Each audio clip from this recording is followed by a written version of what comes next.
El presidente López Obrador hizo unas declaraciones que causaron pues extrañeza y un poco de revuelo en redes sociales, principalmente en la oposición. Y yo diría que un poco de la polémica es justificada, vamos a ver por qué. Y bueno, y creo que abre el potencial a una discusión que se tiene que tener a nivel nacional. Vamos a ver qué declaró y ahorita platicamos exactamente a qué me refiero con esto.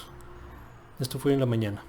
Pregunta, presidente, sería, hoy en Diario Basta publicamos una encuesta donde revela 6 actores políticos de la Cuarta Transformación, 3 de ellos son secretarios de Estado de su gabinete, quienes están muy bien posicionados para ir por una gubernatura.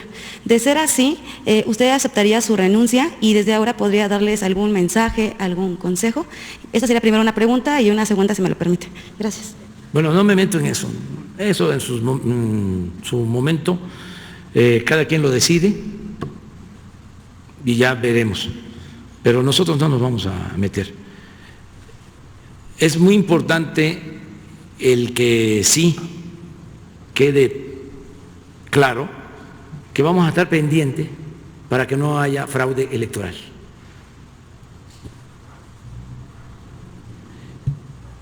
Me voy a convertir en guardián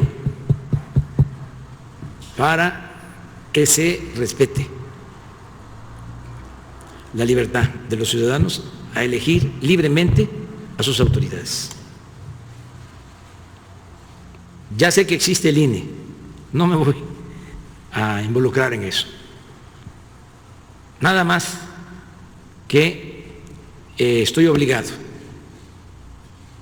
a denunciar si hay intentos de fraude, como cualquier ciudadano. Y recuerdo que una de las reformas a la Constitución que se llevaron a cabo fue la de convertir el fraude electoral en delito grave. Es decir, el que se le acuse de fraude electoral por estar comprando votos, por estar condicionando. Bueno, esa fue la declaración. Digo, o sea, obviamente más adelante se refiere, ¿no? Al tema específico, ¿no? De denunciar y de perseguir cualquier delito electoral que suceda desde la Fiscalía, ¿no? Y particularmente la Fiscalía Electoral, que también son autónomos. Pero bueno, la declaración con la que todo el mundo se está quedando es de me voy a convertir en guardián, ¿no? Guardián de las elecciones. Cuando el presidente no tiene facultades para revisar ninguna elección. O sea, no es su trabajo y yo diría que está bien que no sea su trabajo. O sea, digo, vamos a quitar a López Obrador por un momento. Perdón, se me fue como la saliva un poco chueca. Pensemos que Peña Nieto hubiera dicho, voy a ser el guardián de las elecciones. O Calderón, o sea, imagínate Calderón diciendo, voy a ser el guardián de las elecciones. O sea, no puedes, por un lado, aplaudir esta actitud y por otro lado, condenar la misma actitud si otro personaje lo hubiera dicho. O al revés, no sé, no, digamos, no se vale tampoco criticar esta parte si no criticarías al mismo tiempo si es que un panista o priista lo hicieran, ¿no? Eso es partidismo barato y aquí en este espacio ya hemos dicho que no nos interesa esa parte. Que sí es interesante, creo yo, o sea, la discusión más amplia sobre el Instituto Nacional Electoral y bueno, o sea, de los órganos constitucionales autónomos en general, pero particularmente del Instituto Nacional Electoral antes Instituto Federal Electoral. Y bueno, cada vez que hago una de estas pláticas o videos, o sea, me gusta preguntar, ¿no? A la gente que tal vez ve este argumento por primera vez, o sea, ¿cuál es el Instituto Electoral de los Estados Unidos? O de Alemania, o de Francia, o de Reino Unido, o sea, ¿cuáles son? Digo, muchas veces ni lo tienen, ¿no? Y cuando lo tienen es mucho más pequeño que el INE. O sea, el INE es la institución electoral más robusta y por lo tanto más cara del mundo. O sea, nadie, o sea, en ningún lado existe otro como el Instituto Nacional Electoral. Y digo, y pensamos bien por qué es esto. O sea, la función principal del INE, o sea, para lo único que está, no lo único, pero sí lo más importante, es para organizar las elecciones cada 3 años y revisar el conteo de votos, ¿no? Y reportar un conteo transparente. Entonces, eso es todo lo que tiene que hacer. O sea, hay países que outsourcean este tipo de funciones, pues, o sea, porque es una sola función que no necesitas todo el tiempo y que, o sea, hay empresas que lo organizan de manera muy transparente, no, y regulada y certificada en todo el mundo. Entonces, o sea, materialmente no necesitas un instituto tan grande, ¿no? Y tan robusto y tan burocrático como lo es el Instituto Nacional Electoral. Digo, o sea, si diseñas un país desde cero, o sea, una de tus prioridades no va a ser asignarle tantos recursos a un instituto que solamente se organiza elecciones y que además tiene oficinas en las 32 entidades del país y por cierto se traslapa, ¿no? Con los institutos electorales de los estados de la república. O sea, hay una duplicidad ahí rara de funciones y se tienen que coordinar a veces, otras veces no se puede. O sea, es demasiado, cabrón. O sea, el INE como tal es demasiado. O sea, ¿por qué surge el INE? Digo, ya viendo ¿no? la historia de México, sabemos de los fraudes electorales que hubieron, ¿no? Los principales y los más emblemáticos, ¿no? Son los del 88, cuando Salinas le roba la presidencia a el ingeniero Cárdenas. Bueno, y por cierto ahí estaba Bartlett, ¿no? Que ahora está con Morena, pero bueno, esa es otra discusión. Y bueno, y lo de 2006, ¿no? Que está perfectamente documentado todo el fraude que hubo con el cuñado, ¿no? De Felipe Calderón, que estaba a cargo del PREP, ¿no? De una de las principales empresas que diseñó todo ese esquema y que sistemáticamente le iba subiendo, ¿no? Los votos a Calderón cuando o sea, no había encuestas ni cualquier otro tipo de dato que apoyaran, ¿no? Que pudieran reflejar digamos, ese fraude que hubo.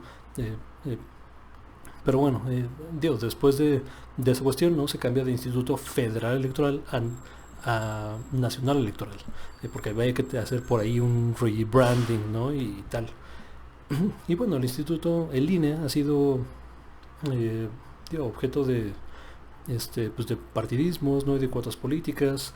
Los consejeros del Instituto Nacional Electoral pertenecen a los grupos políticos, ¿no? que los pusieron ahí. Bueno, es todo un relajo, ¿no? Y digo, o sea, para mí en realidad podrías recortar por lo menos a la mitad los recursos que tiene el INE y no pasaría absolutamente nada. O sea, de verdad, o sea, absolutamente nada. Eso es por un lado, ¿no? Sobre el INE, y hay que tener una conversación mucho más robusta, ¿no? Inteligente, y pensando en las instituciones, ¿no? Y no en las personas o partidos políticos. Y por otro lado, o sea, sí me parece, digamos, atribuirse de más el hecho de que López Obrador haya dicho que se va a convertir en guardián, ¿no? De las elecciones, porque no son atribuciones que tenga y no son atribuciones que el Ejecutivo debería tener, o sea, tampoco. O sea, digo, sí, o sea, si no desaparece el INE, que yo de entrada no lo desaparecería, o sea, por la historia de México, ¿no? Y los fraudes electorales que hemos tenido. O sea, tampoco es como que una empresa de outsourcing no pueda ser corruptible, ¿no? O sea, si el gobierno es el que le va a pagar, pues tiene, digamos, le debe algo al gobierno que le paga, ¿no? Entonces también ahí hay un tema que hay que ponerse a pensar. Y yo sí dejaría un instituto electoral en México que fuera autónomo, digo, tanto administrativa como técnicamente, pero tan grande y tan robusto y tan oneroso como el Instituto Nacional Electoral que tenemos. O sea, me parece totalmente un despropósito. O sea, no trabajas todo el año, no trabajas todos los años. Esa es la otra, güey. O sea, trabajas una vez cada 3 años. O sea, tu trabajo fuerte, que además es un trabajo importante. O sea, hay que capacitar, hay que informar, hay que reclutar, hay que organizar y contar y todo. Ok, pero, o sea, tan robusto el tema. O sea, no, honestamente, o sea, no lo necesitamos. O sea, como diseño institucional, como país, no necesitas un instituto así de robusto y burocrático para organizar una elección. Es el punto que quiero que quede claro. O sea, por un lado, sí se equivoca el observador en decir esto. Digo, después matiza, ¿no? Y aclara que solamente se refiere a los fraudes electorales que puedan surgir y que van a estar muy vigilantes de eso para reportarlos a las autoridades correspondientes. Pero igual se me hace una declaración desafortunada. O sea, no me voy a ir como, ¿no? La oposición está yendo y que va a ser un tirano, ¿no? Y o sea, no, güey, o sea, no caigamos tampoco en esas cuestiones, pero sí veámoslo de un panorama más amplio, ¿no? O sea, permitirías o celebrarías que Peña Nieto o Calderón hicieran una declaración de estas. O sea, si eres alguien que apoya a López Obrador, mi intuición sería que no, ¿no? Entonces, si no aplaudirías una actitud con un mandatario de ciertos colores, pues tampoco se vale que lo aplaudas con otros colores. O sea, aquí vemos las acciones, ¿no? O sea, ya dejemos de pensar en partidos políticos y enfoquémonos a las acciones como tal que hacen los funcionarios públicos. Pero bueno, esto es lo que quería presentar. Avísenme qué opinan, ¿no? Si se equivoca o no López Obrador con estas declaraciones, si necesitamos un Instituto Nacional Electoral que sea el más grande del mundo, cuando somos la economía 14 del mundo, cuando no somos la población, ¿no? más grande del mundo, o sea, digo, ni en territorio, o sea, digo, tal vez hay alguna justificación que yo no estoy viendo, pero honestamente a mí me queda claro que, o sea, si reducimos a la mitad del Instituto Nacional Electoral no pasa absolutamente nada. Esto es Reporte Crítico, muchas gracias por ver y muchas gracias por comentar y compartir y todo lo que se supone que deba decir. Hasta pronto.